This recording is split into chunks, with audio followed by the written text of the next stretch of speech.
Olá pessoal, tudo bem? Bem-vindos mais uma vez à nossa Academia.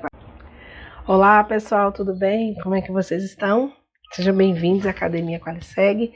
Estamos dentro de uma playlist de compliance e hoje a gente vai abordar um tema bem interessante. Vamos falar um pouquinho sobre planejamento de atividades, né? Em um dos vídeos nós abordamos a questão da gestão de riscos e nós vimos que a identificação desses riscos, eu até vou trazer um ingrediente novo, que são não só riscos, mas oportunidades também, né? Com base nos processos, que vão fazer com que a gente enxergue efetivamente quais são os riscos e oportunidades dentro de um contexto organizacional. A gente já falou isso no vídeo anterior. Se você não assistiu, volta lá e assiste. Mas a ideia é, todas as vezes que eu enxergo dentro do meu planejamento de processo, que eu tenho riscos e oportunidades, eu preciso tomar ações para que eu potencialize essas oportunidades e minimize esses riscos, né? E é aí que entra o papel do planejamento. O planejamento das atividades, ele vai fazer com que nós tenhamos a possibilidade de minimizarmos os riscos e efetivamente potencializarmos as oportunidades. Então, quando a gente fala em compliance, a gente também precisa dizer que um dos grandes diferenciais dos processos hoje é a capacidade de planejamento, né? Planejamento, execução e cheque. Já lembraram de alguma coisa familiar? O PDCA, né? Lembraram do PDCA? Exatamente isso. Então, muitas vezes, quando a gente está trabalhando dentro dessa ideia de conformidade, de compliance, nós vamos perceber que um dos grandes desafios é a cultura do planejamento, porque por natureza nós somos executores, né? Nós estamos no dia a dia trabalhando, estudando, estamos tomando conta da nossa casa, estamos realizando diversas atividades. Então, a execução já é da natureza humana, nós executamos muito, nós somos seres de execução, né, desde a nossa origem.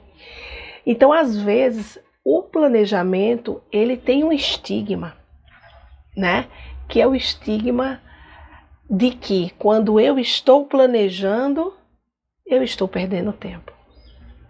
E na verdade não. Quando eu planejo as minhas atividades, eu estou reduzindo os riscos de ter problemas, de ter um retrabalho, né? Então, essa cultura do planejamento a gente vai ter que buscar em cada processo. Então, qual é o grande cerne, qual é a grande ideia? A partir do momento que eu estou fazendo o levantamento de processo, né?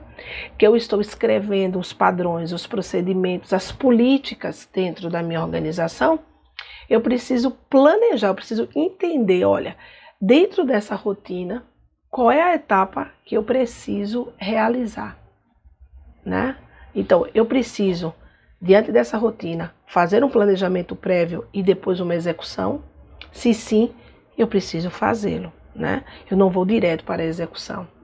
Então, a grande questão é, na hora que vocês estiverem pensando lá dentro daquele mapeamento de processo, vocês tentarem enxergar se aquele processo ele tem sim, de forma estruturada, uma etapa de planejamento, né? Então, isso vai servir para todos os processos. Isso vai servir para os recursos humanos, para o próprio setor de planejamento, para a operação, para a manutenção, né? A manutenção é até um exemplo clássico que eu gosto muito de dar em sala de aula, né? Quando você vai lá estabelecer os procedimentos de manutenção, a manutenção preventiva, a manutenção corretiva, a preditiva, você tem ali diversas etapas de planejamento a serem seguidas, né? Então, é muito importante vocês perceberem que dentro de uma gestão de compliance, uma gestão mais estruturada de conformidade, é necessário o planejamento. E dentro do próprio trabalho, do próprio exercício de estabelecer uma rotina de compliance. Então, se você está hoje trabalhando como consultor numa empresa, ou você está hoje dentro de uma empresa responsável por desenvolver essa cultura de compliance, você também precisa ter suas ações muito bem planejadas, o seu passo a passo, né? Inclusive do ponto de vista de mensuração, porque o ideal é que você consiga demonstrar para a alta governança exatamente em que ponto nós estamos, para onde nós vamos e medir isso. Então é isso, pessoal. Esse é o nosso vídeo de hoje. Fique na paz e vamos vir com mais temas ainda dentro dessa playlist. Deixa aqui tua sugestão. Se você quiser que a gente aborde algum tema específico, fica tranquilo, a gente vai estudar, trabalhar esse tema e trazer aqui para vocês as reflexões. O nosso objetivo aqui não é ter uma verdade absoluta, muito pelo contrário, é nos forçar a fazer uma interpretação desses conceitos dentro da nossa realidade organizacional. Obrigada, gente. Até mais.